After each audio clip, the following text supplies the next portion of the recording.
berdirinya Orde Baru misalnya, mengapa sampai sekarang ya? Atau saya terburu-buru? Oke, saya kasih kesempatan dulu kepada Aan untuk mempresentasikan tanggapannya atas presentasi dari Betty. Yuk silahkan Aan. Thank you, Dina.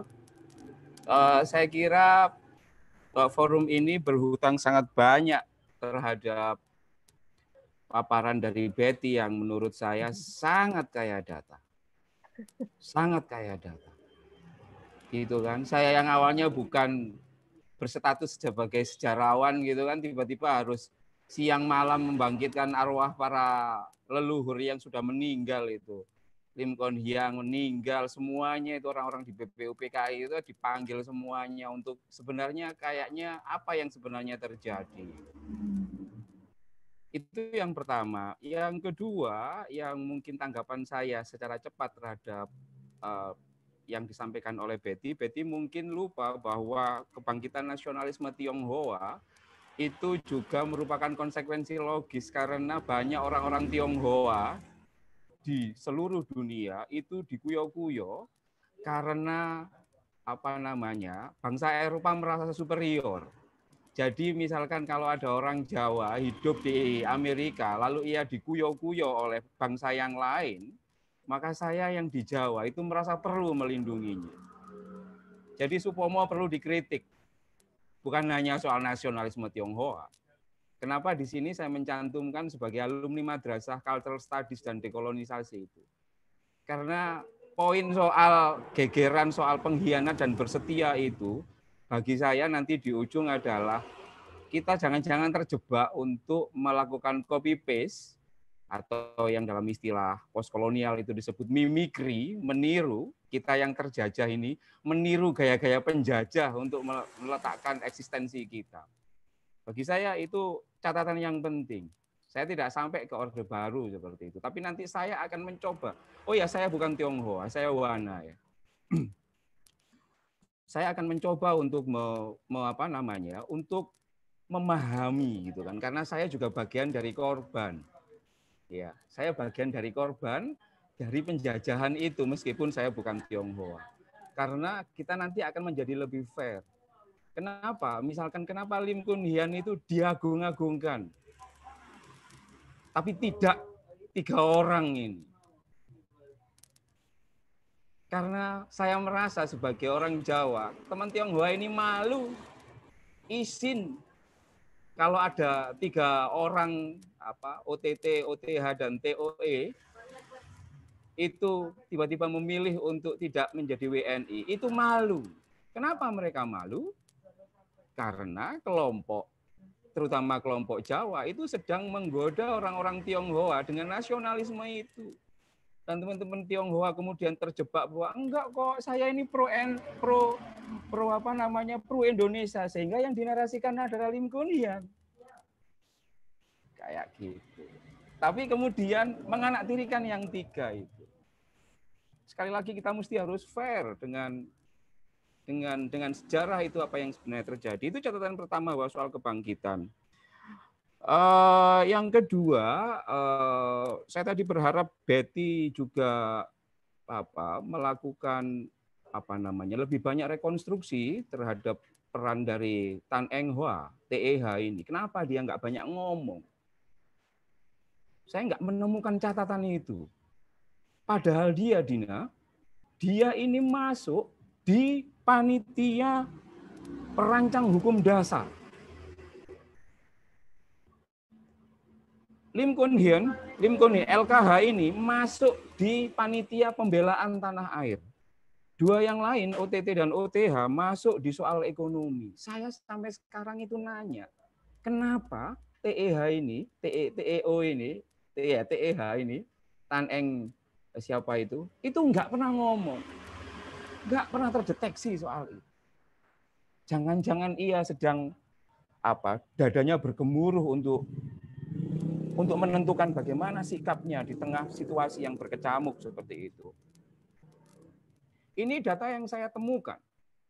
Saya tidak tahu apakah ini selaras dengan Betty atau tidak. Tapi coba itu dilihat di poin B. Ini buku yang saya ambil dari Pak Kusuma. Seperti itu. 1/3. Lim Kon Hian versus OTT, OTH, dan TEH. Di situ disebutkan. Dan mereka yang tidak ingin menjadi warga negara diwakili oleh Oi Cheng Hao, Oi Tiang Choi, dan Tang En Hoa. Bagi kalangan nasionalis Tionghoa nasionalis Indonesia Tionghoa, saya menjadi tahu bagaimana malunya mereka. Bagaimana malunya para pendukung Lim Kon Hian itu ketika mengetahui 3 orang yang sama-sama matanya sipit tiba-tiba memilih menurut Kusuma, memilih untuk tidak ingin menjadi warga negara. Mungkin karena itu dianggap sebagai pengkhianatan. Mungkin. Seperti itu. Tapi yang menarik menurut saya adalah kalau saya summary, moga-moga ini sama dengan yang diomongkan oleh Betty misalnya. Kira-kira posisinya LKH itu begini. Ya. Semua Tionghoa dianggap WNI kecuali yang berkeberatan. Bagus bagi pendukung Lim Kon Hian dan nasionalis Indonesia, ini bagus. Tapi ya nanti dulu. Karena OTT, OTH, dan TEH bilang, no. Setiap Tionghoa punya kemerdekaan untuk memilih.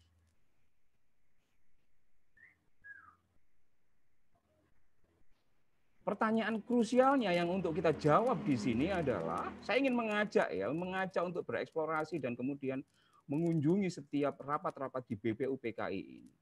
Pertanyaan kuncinya yang menurut saya penting, mana yang bisa kita anggap paling demokratis dari dua ini? Banyak para pakar di sini. Mana yang bisa kita anggap paling demokratis?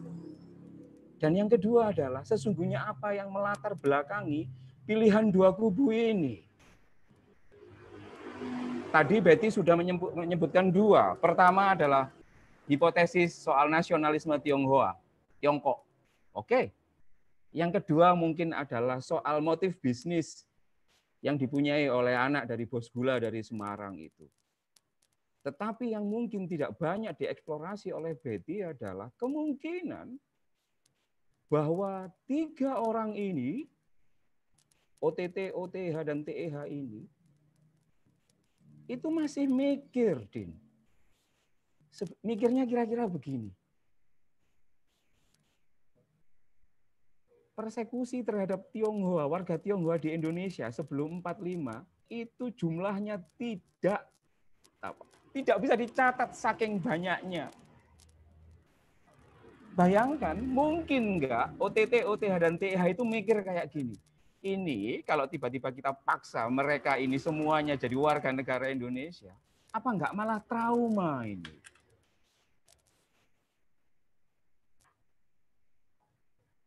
Ya. Tapi mereka nggak mau ngomong. Catatan penting, OTT ketika ditemui oleh Dahler, itu dia bilang kayak gini, saya punya datanya. OTT ini yang misalkan OTT ngomong bahwa sebenarnya ia siap mati di Indonesia. Artinya apa? Aku memilih menjadi warga negara Indonesia, tapi aku tidak bisa menganggap setiap Tionghoa pada saat itu berposisi sepertiku. Dan aku tidak bisa memaksakan kehendak.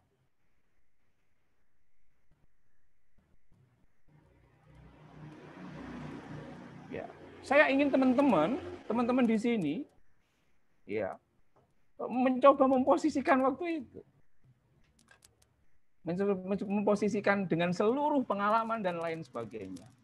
Bisa jadi LKH ini agak otoriter. Menganggap bahwa semua orang itu pasti sama dengannya. Saya kan nggak bisa ngomong, karena saya Jawa dan enak, kemudian saya menganggap Dina ini yang mungkin Jawa, itu juga enak, maka dia pasti ikut saya. Nggak bisa kayak gitu. Maka nasionalisme atau freedom to choose. Saya mulai agak bisa memahami OTT, OTH, dan TEH ini ketika mereka tidak segarang LKH ini. Karena sangat mungkin mereka ini ngesake apa yang ngesakne kudu. Kasihan kalau misalkan ini langsung di-embedding menjadi Indonesian citizen, itu persekusinya nggak karu-karuan. Di samping ini juga nggak mau dia mengklaim, dia bilang, oke, kalian punya kemerdekaan untuk memilih.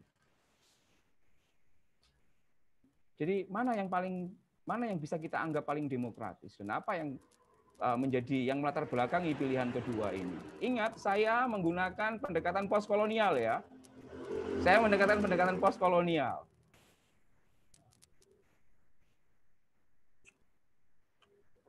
Bagi saya menjadi hal yang sangat penting untuk memahami seperti ini. Ya, kunci untuk memahami sengkarut Jawa Tionghoa dalam lanskap Indonesia itu menurut Anan Sori, itu cara pandangnya seperti ini. Yang pertama kita harus mengimani, saya mengimani ya. Saya mengimani bahwa penjajahan mewariskan identitas yang khas kepada yang terjajah. Itu menurut Fanon. Kalau kita studi soal postkolonial, kita akan tahu teori ini bahwa penjajah itu selalu mewariskan identitas yang khas terhadap orang yang dijajah ini. Saya sebut 3 saja. Spivak dan Baba, Homi Baba, saya letakkan di sini. Yang pertama adalah yang terjajah itu biasanya ogah tunduk kepada yang merasa menjajahnya. Kalau saya merasa dijajah oleh Tionghoa, saya tidak akan merasa tunduk pada mereka. Kalau misalkan orang Islam merasa dijajah oleh orang Kristen, mereka tidak mau tunduk. Kalau Belanda dianggap menjajah Indonesia, mereka, para Indonesianis, tidak akan tunduk. Yang kedua, identitas yang kemudian berkembang, yang diwariskan oleh penjajah itu adalah kuatnya sentimen the local versus others. Soal kesucian identitas. Kita baru dianggap atau merasa suci kalau kita harus membela identitas tertentu, tapi tidak yang lain. Konsekuensinya apa? Kalau lokal, asing dan anti-asing misalkan, nasional versus asing misalkan. Konsekuensinya apa? Dampaknya apa kalau kita punya identitas seperti ini? Menurut saya, orang yang terjangkiti, orang yang dijajah dan terjangkiti oleh sentimen yang kuat soal lokal versus others itu adalah pengingkaran atas jasa baik orang-orang yang punya identitas seperti penjajah. Saya masih ingat ceramahnya Mas Didi minggu kemarin itu. Indische Partij yang pro terhadap kemerdekaan Indonesia kalau tidak salah, itu anggotanya kalau tidak salah 7.000 orang-orang Eropa. Jadi ada 7.000-an orang Eropa yang setuju bahwa Indonesia itu merdeka. Tapi karena kita terjangkiti oleh virus others dan lokal, maka itu tidak kita anggap. Dan yang terakhir, ketiga ini menurut saya adalah yang terjajah biasanya melakukan mimikri, meniru penjajahnya.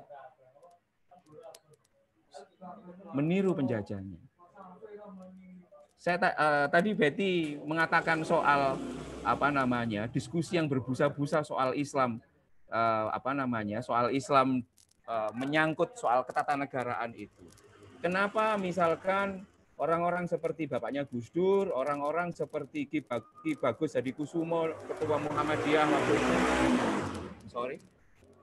itu sangat ngotot Indonesia, diatur dengan cara Indonesia, karena mereka sangat mungkin itu selama dijajah oleh Belanda, merasa Islam dijajah oleh kekristenan itu sendiri. Dan saya baru dapat datanya, betapa Belanda itu ketika memberikan duit APBD-nya itu sangat jomplang kepada kekristenan dan keislaman din. Bayangkan diperlakukan semena-mena orang Islam, tapi ketika mereka menguasai duduk, balik kemudian melakukan penjajahan balik. Ya. Kritiknya apa? Jadi misalkan ya ini menjadi hal yang sangat penting. Nah, menjadi penting juga untuk menanggapi apa yang dikatakan Betty dalam konteks masa depan. Saya ingin memastikan saja Pertama, Belanda menjajah Indonesia dengan cara membuat satu, Jawa dan Tionghoa merasa saling menjajah dan terjajah. Jadi diskursus di BPUPKI, diskursus di PPKI, diskursus sebelum 45 itu adalah implikasi dari bagaimana Belanda membuat Jawa dan Tionghoa merasa saling menjajah dan merasa saling terjajah. Dan yang kedua, Belanda juga mewariskan bagaimana Islam itu merasa, jadi somehow kemudian Belanda juga mengintrodusir bahwa orang Islam harus merasa dirinya dijajah oleh kekristenan dan kekristenan juga merasa dijajah. Ini perluasan dari divide et impera. Menurut saya seperti itu. Jadi postkolonial kemudian menjelaskan kita tentang apa hal yang menjadi penting dalam diskursus kewarganegaraan ini sendiri. Ini menit-menit terakhir. Siapa yang di sini yang rumahnya di Yogyakarta?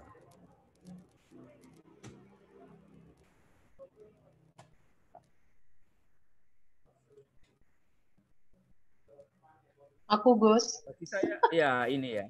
Ini ya. Ingat, beginilah cara kami Jawa Islam untuk menunjukkan identitasnya. Jawa Islam itu dijajah Belanda, tapi untuk menunjukkan eksistensinya, dan merasa dijajah Tionghoa, dan untuk menunjukkan eksistensinya, ia menjajah balik. Poin pertama yang ingin saya katakan, kalau ada yang ngomong LKH dielu-elukan, OTT, OTH, TEH dipinggirkan, saya menduga, mungkin kita takut dianggap pro penjajah, mungkin kita takut dianggap pro Tiongkok, karena terkena virus dari penjajahan itu sendiri untuk others dan lokal. Sehingga kita mengabaikan memori kolektif persekusi Tionghoa oleh Jawa sebelum kemerdekaan. Yang sangat mungkin itu juga ada dalam memorinya 3 orang. Yang malu kita sebut. Yang kedua, saya suka dengan Lim Kuan Hian ini. Saya mengajarkannya di kampus. Ada Mas Johan di sini.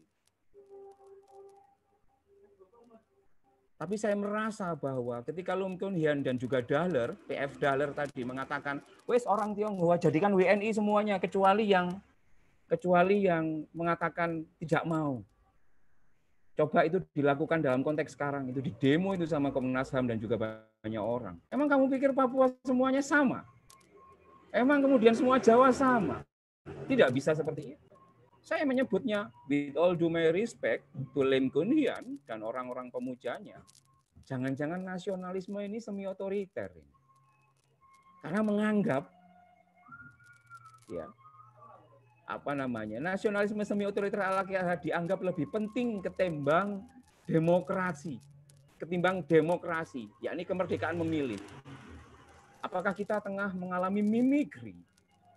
Apakah kita tengah melakukan penjajahan terhadap orang-orang yang bisa jadi mempunyai pengalaman yang tidak sama dengan kita? Tidak semua orang itu seperti Lim Kuan Hian. Pun tidak semua orang seperti OTT, OTH, dan juga TEH. Itu sebabnya yang saya suka dari nasionalisme itu adalah soal demokrasi.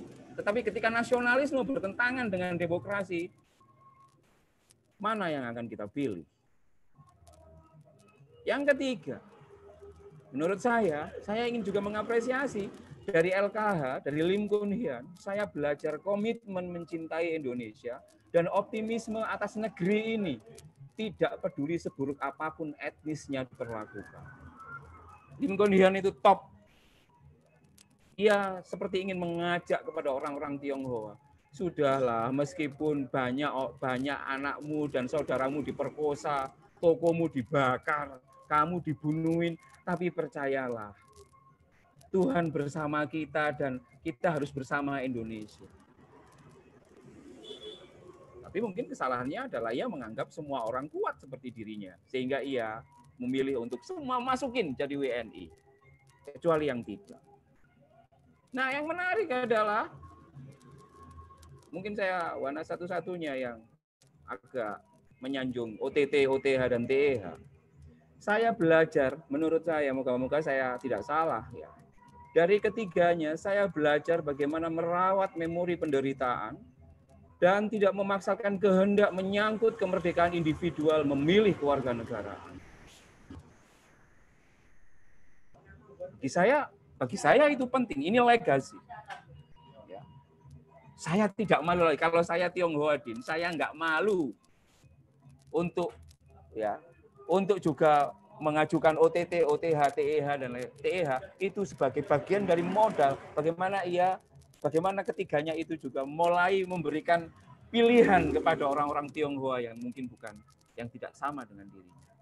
Yang terakhir, teman-teman sekalian, saya ingin mengingatkan pada kita semuanya. Kita semua di forum ini adalah yang terjajah. Saya dulu merasa dijajah Tionghoa, Tionghoa mungkin dijajah sama Wana, kita juga dijajah, kita merasa banyak hal ini. Maka saya ingin mengajak, berhentilah mewarisi hal buruk dari penjajah. Seperti yang tadi saya sampaikan. Bagi saya 4 Tionghoa di BPUPKI itu adalah martir. Dengan catatan sepanjang kita bisa melepaskan diri dari mental kolonial. Tapi kalau tidak, ya mungkin Lim Kun Hian saja yang kita anggap sebagai pahlawan, yang lainnya tidak. Kan ya kasihan. Tapi kalau nggak ada yang bolo, biarlah OTT, OTH, dan TH. Saya temani. Kasihan kalau nggak ada yang menemani. Terima kasih, Din.